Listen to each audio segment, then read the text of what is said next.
Hello दोस्तों इस video में हम प्रीलिम्स के लिए कौन कौन से बुक पढ़ने चाहिए इस पर चर्चा करेंगे। तो देखिए दोस्तों, प्रीलिम्स में दो पार्ट है, पहला तो जीएस और दूसरा सी सेट है। तो पहले हम जीएस पर चर्चा करेंगे, उसके बाद हम सी सेट पर आते हैं। जीएस में जैसे कॉन्स्टिट्यूशन है, कॉन्स्टिट्यूशन का वेटेज अच्छा खासा है। उसके लिए आप एम लक्ष्मीकांत बुक प्रीफर कीजिए, क्योंकि मैं भी एम लक्ष्मीकांत ही पढ़ा था। लेकिन एम लक्ष्मीकांत के साथ साथ आपके लिए एक और ऑप्शन है, वो है एच डी चौबे का। डॉक्टर एच डी चौबे का बुक है भारतीय संविधान एवं राज्य व्यवस्था। दोनों ही एक दूसरे के लगभग सिमिलर हैं। अगर आप के लिए आपके पास पर्याप्त टाइम है तो उस केस में आप पहले एम लक्ष्मीकांत पढ़िए, उसके बाद आप एच डी चौबे उठाइए। दोनों का कंटेंट लगभग सेम है, ये रिवाइज करने में आसान होता है। और इस साल जितने भी क्वेश्चन आए थे वो सब के सब इसमें शामिल हैं। इस साल के जो प्रीलिम्स हुआ उसमें, और वो क्वेश्चन एम लक्ष्मीकांत में भी है। तो उतना मोटा बुक पढ़ने के बजाय आप पतला ही बुक पढ़िए, इससे आपका टाइम भी बचेगा।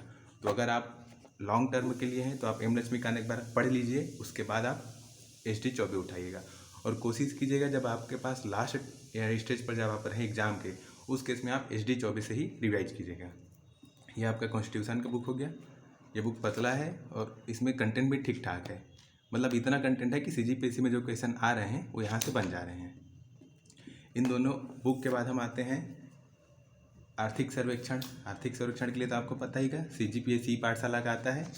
ये मैं लास्ट स्टेज में खरीदा था, इसी कारण इसमें क्या है, फोटोकॉपी मिला है। अगर आप अभी इनिशियल स्टेज पर ले लेते हैं अप्रैल मई के आसपास, तो आपको प्रॉपर कॉपी उसका जो बुक आता है वो भी मिल जाएगा। तो चूँकि पतला रहता है तो इसको पढ़ने में एक मन भी लगता है, इसीलिए लास्ट स्टेज पर खरीदेंगे तो ये फोटोकॉपी मिल जाएगा। कंटेंट पूरा है, इसमें से आपको पढ़ना है।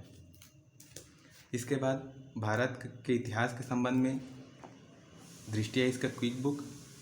इसका फ़ायदा ये है कि जितना आपका प्रीलिम्स में काम आएगा इतना ही आपका मेंस में भी काम आएगा। मेंस में तो प्रीलिम्स से ज़्यादा काम आएगा, क्योंकि भारत के इतिहास अभी जो छत्तीसगढ़ के प्री में है बहुत कम ही पूछा जाता है, और जो पूछा भी जाता है वो ऐसे जगह से उठाया जाता है जो बनता ही नहीं है। उस केस में इसको आप पढ़िए ज़रूर, ऐसा तो नहीं कि बिना पढ़े जाएँ, लेकिन इसका फ़ायदा आपको जितना प्री में मिलेगा उससे कहीं ज़्यादा फ़ायदा आपको मेंस में मिलेगा। दृष्टिया इसका बुक है, इसमें कंटेंट अच्छा है, प्रीलिम्स के लिए मेंस के लिए दोनों के लिए।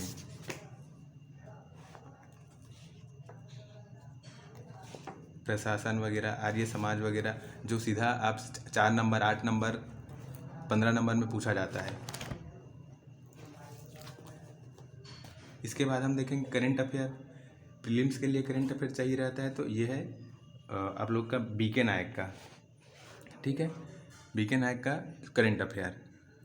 दोस्तों इस जो बुक है इसमें आपको देखिए राष्ट्रीय अंतर्राष्ट्रीय छत्तीसगढ़ सभी का जो समसामयिक घटनाक्रम है वो आपको मिलेगा। भले बुक मोटी है, लेकिन अब पीएससी के एग्ज़ाम है तो उस केस में इसमें चूँकि इसको डिस्क्राइब कर करके दिया है, इसीलिए बुक मोटी हो जा रही है। तो ऐसे में आपको देखना पड़ेगा कि आपको क्या छोड़ना है क्या पढ़ना है। जैसे सीजीपीएससी का जो ट्रेंड है, सीजी का करेंट अफेयर ज़्यादा आता है, तो ये सब आपको इसमें मिल जाएगा। इस साल जितने भी करेंट अफेयर पूछे गए थे सब इसमें शामिल है, ऐसा कोई करेंट अफेयर नहीं है जो इसमें शामिल ना हो। तो एक हिसाब से बेनिफिशियल है ये एच डी चौबे का समसामयिकी। इसके बाद दोस्तों हम चूँकि अब हमको मेन जो है, हम सीजीपीएससी की तैयारी कर रहे हैं, तो सीजी कहाँ से उठाएं, तो सीजी के लिए हमारे पास आता है हरिराम पटेल सर का बुक। ये वॉल्यूम 1 और वॉल्यूम 2 में मिलेगा। लग रहा होगा कि बहुत मोटी किताब है, तो ऐसा नहीं है। आप एक काम कीजिए, चूँकि प्रीलिम्स अभी लेट है तो ऐसे केस में आप अभी से ये बुक परचेस कर लीजिए। अगर मान लीजिए नया वर्जन भी आता है इसका, जैसे 8वां संस्करण, 9वां 10वां संस्करण भी आएगा, तो बहुत कम ही अपडेट रहेगा। ऐसा नहीं कि पूरा का पूरा बुक ही चेंज कर दिया जाएगा। तो आप अभी से पढ़ते रहिए। हिस्ट्री तो आपका बदलने वाला नहीं है, भूगोल आपका बदलने वाला नहीं है, कुछ कुछ उसमें बस नया शामिल होगा। ये सब तो बदलने वाला है नहीं, इसमें बस कुछ नया शामिल होगा। तो ये है,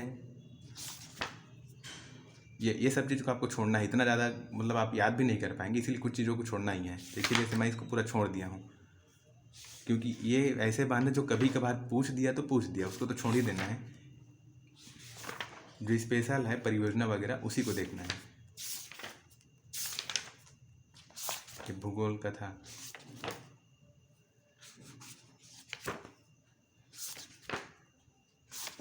ये पार्ट 1 है, इसमें हिस्ट्री शामिल नहीं है, जनजाति वगैरह सभी इसमें शामिल किया गया है। तो ये देखिए बार बार पढ़ने के कारण ये पेंसिल वगैरह ये चलाने मतलब पढ़ने का एक तरीका ही है। ये जो यहाँ पर जो कहावतें मुहावरे दी गई जिसके कारण ये बुक मोटी भी हो गई है, और इसका आपको बेनिफिट अभी प्रीलिम्स में तो आ ही रहा है, मेंस में तो पूरा ही आएगा। तो अगर इसको पढ़ लेते हैं तो मेंस में आपको थोड़ा कम पढ़ना पड़ेगा। फिर ये वॉल्यूम 2, इसमें हिस्ट्री है। हिस्ट्री के केस में आप अगर DIA का बुक अगर आप पढ़ लेते हैं, दिल्ली IAS का एक हिस्ट्री का बुक आता है, तो मेंस में भी प्रॉपर काम आएगा। इसके अलावा इसमें आप देख सकते हैं पंचायती राज व्यवस्था है, आपको और कहीं और से पढ़ने की ज़रूरत नहीं है, सब इसी में है।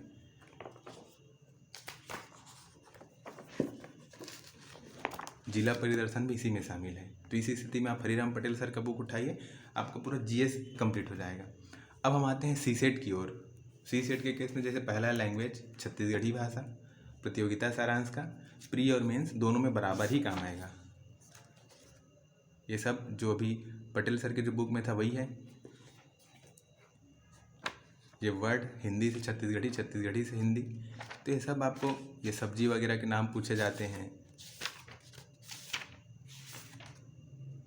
ये जैसे यहाँ पर एक क्वेश्चन था, ये भेड़िया और ये हुंडरा, ये आपका ACF में ही पूछा गया था। देखिए कितना बहुत पहले का बुक है ये, उसके बावजूद में इसमें सारा कंटेंट दिया गया है। तो ये प्रीलिम्स और मेंस दोनों में बराबर काम आएगा। फिर इसके बाद जब हम मैथ्स की बात करें तो ये अंकगणित दिखने में भले ही मोटी है, लेकिन इसी में क्वेश्चन, इसी में सॉल्यूशन दिया, इसके कारण ये बुक मोटी हो जाती है। बाकी आप यहाँ से पढ़ सकते हैं। और उसके बाद आता है हिंदी लैंग्वेज। हिंदी लैंग्वेज के लिए हमारे पास हरिराम पटेल सर का बुक, ये प्रीलिम्स और मेंस दोनों में बराबर ही काम आने वाला है। अगर आप प्रीलिम्स दिला रहे हो तो जैसे ये हिंदी भाषा का, जैसे इसमें कुछ कुछ चीज़ है, जैसे ये संपर्क भाषा, संपर्क भाषा किसको कहते हैं, राजभाषा क्या है, ये प्रीलिम्स के हिसाब से नहीं है, लेकिन ये व्याकरण वगैरह आपके प्रीलिम्स के हिसाब से है। तो आपको प्रीलिम्स के हिसाब से पढ़ना है। तत्सम, तद्भव, समश्रुतिवाचक शब्द, समास, संधि, संज्ञा, ये सब आपको प्रीलिम्स के हिसाब से पढ़ना है। उसके साथ तो मेंस में काम आएगा ही, तो मेंस में तो इसको पढ़ना ही है। मेंस में इसके साथ साथ आपको पढ़ना है, लास्ट में इसमें दिया है पत्र पत्रिका, ये सब भी आपको ये मेंस के हिसाब से पढ़ना है। तो आप अपने हिसाब से पढ़िएगा। अगर आपको प्रीलिम्स करना है तो कुछ दिन के लिए इसको छोड़ सकते हैं। जैसे ही आप मेंस के लिए जब पढ़ेंगे तो मेंस में प्रीलिम के साथ साथ इसको भी उठाना है। तो यह है हिंदी के लिए। तो इतने में आपका GS और आपका जो CSET है दोनों क्लियर हो जाता है। इसके अलावा अगर आप पढ़ते हैं आपके लिए जैसे रीजनिंग के लिए, तो उसके लिए दीपक कुमार का बुक आता है, उतने में आपका CSET भी क्लियर है। वैसे भी CSET में आपको क्वालिफाई बस करना है, तो 3 सब्जेक्ट पढ़ने से आप क्वालिफाई हो जाएंगे। धन्यवाद दोस्तों, वीडियो को लाइक करें और चैनल को सब्सक्राइब करें।